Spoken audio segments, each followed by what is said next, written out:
안녕하세요. 전 영화 연출과 사진을 전공하고 있는 김연화입니다. 오늘은 비주얼 리터러시, 즉 시각 언어를 이해하고 표현하는 능력에 대해 이야기하려고 합니다. 특히 감정을 어떻게 이미지로 읽고 또 말할 수 있을지 이 주제에 집중해 볼 거예요. 이 수업은 혼자서도 충분히 실습할 수 있도록 구성되어 있고 스마트폰 하나만 있어도 참여하실 수 있습니다. 영상은 크게 5가지 흐름으로 구성되어 있습니다. 먼저 비주얼 리터러시란 무엇인지 그 개념을 소개하고, 두 번째로는 사진과 영상 속 감정 표현 방식을 비교해 볼 겁니다. 그 다음 감정 카드란 실습 활동을 안내하고 이어서 혼자서도 할 수 있는 실습 방법을 자세히 알려드릴게요. 마지막으로는 전체 내용을 정리하고 다음 단계도 간단히 안내하겠습니다. 이 수업의 목표는 크게 3가지입니다.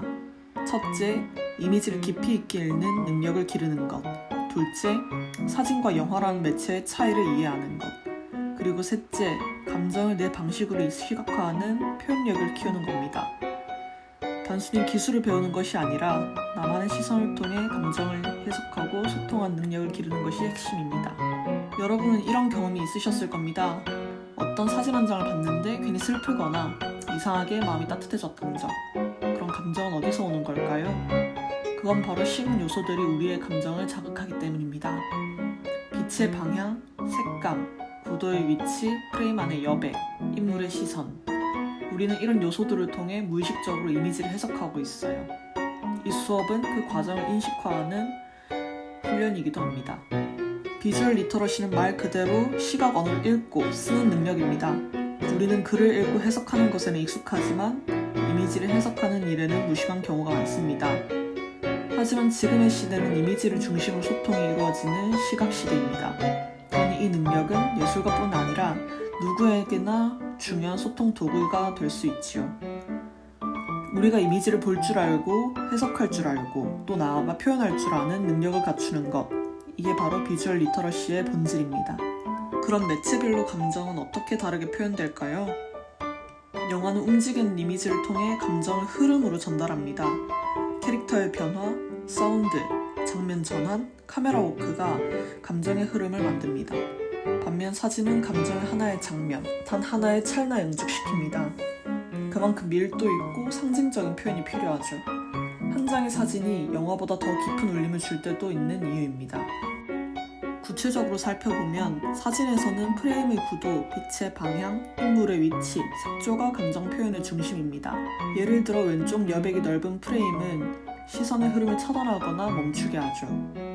반면 영화에서는 카메라 움직임, 클로즈업, 배경음악, 편집 리듬이 감정을 유도합니다.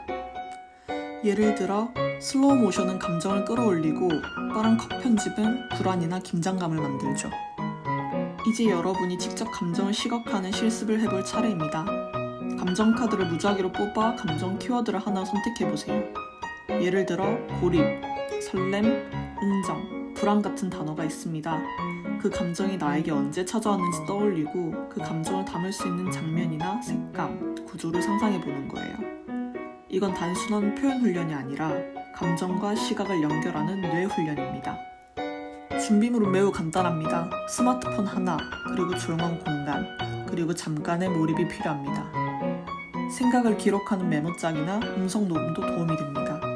말로 꺼내거나 글로 써보는 것만으로도 감정의 이미지가 구체화되거든요. 감정을 시각화하기 전 미리 계획을 세워보세요. 어떤 색이 어울리는지, 구도는 어떤 방식이 적절한지, 감정을 효과적으로 표현하려면 사전 계획이 필요합니다. 예를 들어 불안이라는 감정엔 따뜻한 오렌지빛보다 불안정한 그림자, 파란 회색조, 흔들린 시선이 더 어울릴 수 있겠죠? 장소는 감정을 담는 배경이자 맥락입니다. 실내일지 실외일지, 밝을지 어두울지, 사람이 많은 장소일지 혼자 있는 공간일지. 예를 들어 설렘을 표현하고 싶다면 봄날의 햇살 아래 늘진 벤치가 어울릴 수도 있고, 고립은 횡한 주차장이나 텅 빈 복도에서 더 강하게 전달됩니다. 프레임의 구성도 감정을 설계하는 도구입니다. 인물을 어디에 둘지, 여백은 얼마나 둘지, 정면 구도일지 사이드 앵글일지, 특히 프레임 안의 프레임 구성, 창문 안의 인물, 문 안의 풍경처럼 시선을 제한하는 방식은 감정의 거리감이나 고립을 강하게 느끼게 합니다. 인물의 표정은 감정을 명확하게 드러냅니다. 하지만 반대로 인물이 없는 장면은 감정을 더욱 상징적으로 전달할 수 있지요. 젖은 머그컵, 어질러진 의자, 닫힌 문. 이런 오브제는 말없이 많은 이야기를 합니다. 우리가 사진에서 부제를 읽을 줄 아는 훈련도 매우 중요하지요. 색감은 시각적인 감정 언어입니다. 빨간색은 에너지와 위협, 파란색은 거리감, 노란색은 생기와 따뜻함을 상징하죠. 조명은 감정의 강도와 리듬을 조절하는 도구예요. 빛이 강할수록 감정은 또렷해지고 그림자가 많을수록 내면의 상태를 시각화할 수 있습니다. 예를 들어 고립감을 표현한다면 넓은 배경에 인물을 아주 작게 배치하고 차가운 색조, 그림자 강조, 직선적이고 대칭적인 구조를 활용할 수 있습니다. 포토샵에서 배경을 강조하고 여백을 넓게 쓰는 방식도 좋습니다.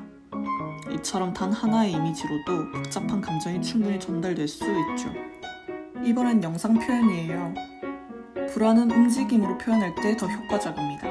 흔들리는 핸드헬드 촬영, 갑작스러운 줌인, 흐릿한 초점 변화, 사운드도 중요해요. 배경 소음, 리듬 없는 음악 또는 급작스러운 정적은 불안을 시각화뿐 아니라 청각적으로도 전달할 수 있죠. 오늘의 핵심 정리입니다. 이미지를 해석하고 감정을 시각화하는 비주얼 리터러시는 더 이상 예술가만의 언어가 아니라 모두가 배워야 할 소통의 언어입니다. 우리가 느끼는 감정을 텍스트가 아닌 이미지로 말하는 법, 그 첫걸음을 오늘 우리는 함께 했습니다. 오늘 배운 내용을 바탕으로 하나의 감정을 선택해 사진 한 장 또는 15초 영상으로 시각화해보세요. SNS에 공유하거나 수업 플랫폼에 업로드해도 좋습니다.